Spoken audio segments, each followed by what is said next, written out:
Nung kayo po ay nakapagdesisyon na magpunta sa NBI at magsagawa ng reklamo, paano niyo po isinagawa ito? Meron din po ba kayong kasamang abogado na nung kayo po ay nagpunta na sa NBI? Senator, thank you for the question. Nung una nga, kasi nga, ako talaga nung sinabi sa akin ng anak ko, hindi ako makapaniwala na nangyari. Kasi tulad na sabi ko, sobrang taas ng respeto ko kay Jojo. Sir ninyo, wag lang po yung kumprontahin sa chairman lang po. Sinasabi ko lang na hindi ako makapaniwala doon sa nangyari kasi nga, kasi katrabaho ko, nire-respeto ko.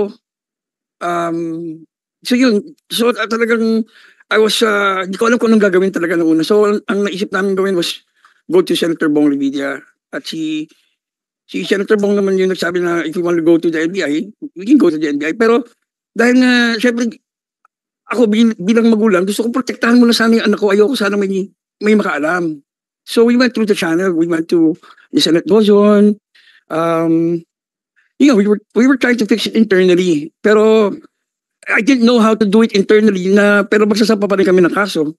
Di po ba? Mr. Chair, if I may interrupt. Sige po, nalaman ng media yung nangyari. Po? Paano nalaman ng media? Ay, hindi ko po alam siya. Sino nagkalat? Hindi ko po alam.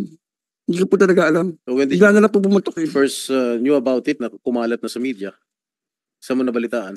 Sa social media? Sa radyo ba? Kumalat na po? Yeah. Sa social media po. Unang lumabas kay OG Diaz. Sige, continue. Yan po. I'll continue. I didn't know how to do it na ayusin namin internally pero still magsasampa pa rin ako ng kaso kasi I knew na once na mag-file kami ng kaso, talagang puputok na sa media. Hindi maiwasan hindi puputok sa media, di ba? Teka, paano nalaman ni OG Diaz? Ay, hindi ko po alam. Did you talk to him? No po.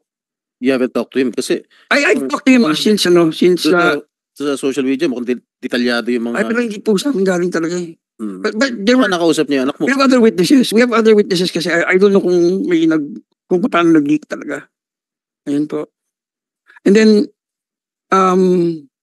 so it took 10 days bago namin na-file kasi nga po, nagkita kami ni Annette Gozon at hinarap niya sa akin yung dalawa dun sa bahay ni Miss Annette Gozon.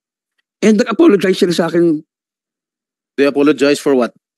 Saktong pagkasabi nila, sorry talaga niya. Umiiyak sila.